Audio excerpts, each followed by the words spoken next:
talks before, I just show a bunch of pictures of what I've done recently. And we'll start out with this. I made this wood blank for a court sign about a year ago, and as you can see, the finish failed on it miserably. So they brought it back to me, sanded it all down, restained it, refinished. It's rehung. We'll see how it goes from there. This is a couple of old bookcases I made for Ross Hermstead's wife up in Elk River. There's doors below, bookcases above. This is a 3-drawer file cabinet for a very prominent UPS store in Maple Creek. This is the same cabinet with handles on the drawer, so you can actually open and close them. This is an extension ladder spread out on 2 sawhorses, all laid out with a railing project. I'm just spraying some clear finish on. And at the same time I was doing that, I was working on 2 tables for my sister-in-law. Now Bruce Bowman's going to say, hey, wait, that looks like 3 tables, but it's just 2. You'll see it in the others. And then do a little welding, half-inch steel to make these frames to hold these tables. These are the newel posts I made for that railing project. And the full-size ones actually slid right over her old existing ones. So they made demolition a lot easier. And this is the railing project installed. And the diagonal top rail coming down the steps there, the first time I cut that, I cut it about a ½ inch too short. That's about a $50 or $60 piece of wood, but I ended up using it on the down stretch here. In all the years my sister has lived in this house, they've never had a railing on that lower flight of steps. So they do now. This is a kayak I just recently sold to an architectural firm in Minneapolis, Touche Montgomery Architects, and they are designing the interior of the new Marriott Hotel opening in downtown Minneapolis in December, and this is going to be in the lobby.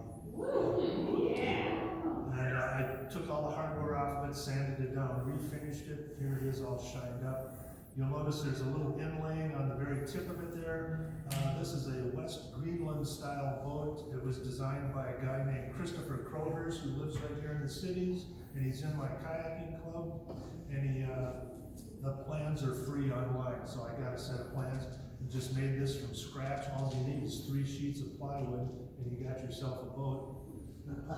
This is going to take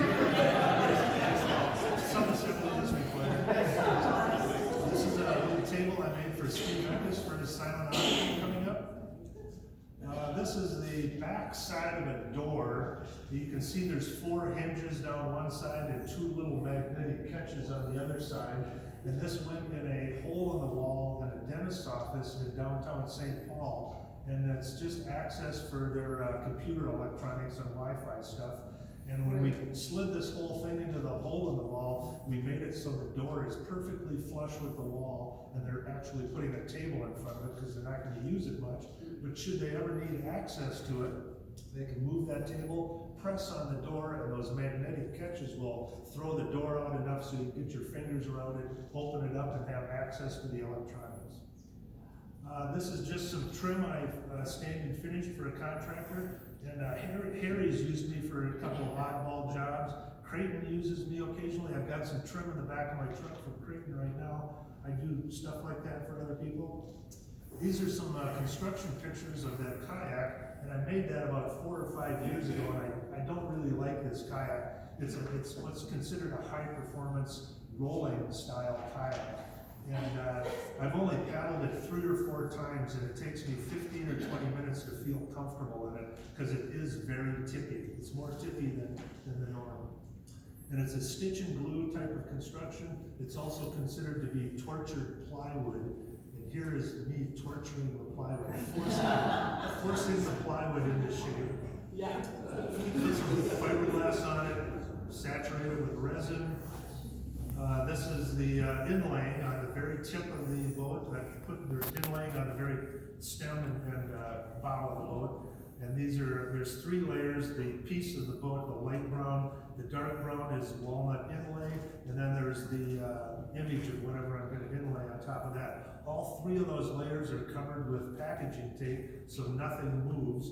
And I very carefully, with an X-Acto knife, cut through the paper layer and take those pieces off. And as I do that, I scratch into the next layer, so I can carefully cut through this.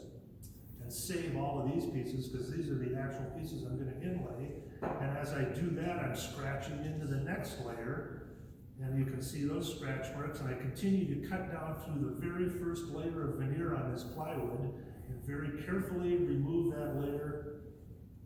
So I very carefully chisel all that out, put the walnut pieces in there, glue them in, put a piece of plastic over it, piece of plywood, put a ton of weight on it, let it sit overnight, and give it a quick lick with a sander in the morning, and you get some inlaid leaves. Each one of those leaves is probably about 45 minutes. These are the two tables. There's one of them. It's a double decker, and this is exact replicas of room and board furniture. And there's the other one. And this is the cabinet I just started this weekend that's too big to get through a door. And it's odd, that's one of the facts about it, but you'll notice that square on the bottom of it. This cabinet's laying on its back right now. And there's a drain underneath this cabinet that they may have to have access to, so I had to make a little trap door in the bottom of this cabinet. So that's all I got. That's what I've been working on for the last couple of months. And if you know of anybody that's got oddball woodworking projects that can't find a solution to, I'm the guy. Mike Pfeifer, Custom.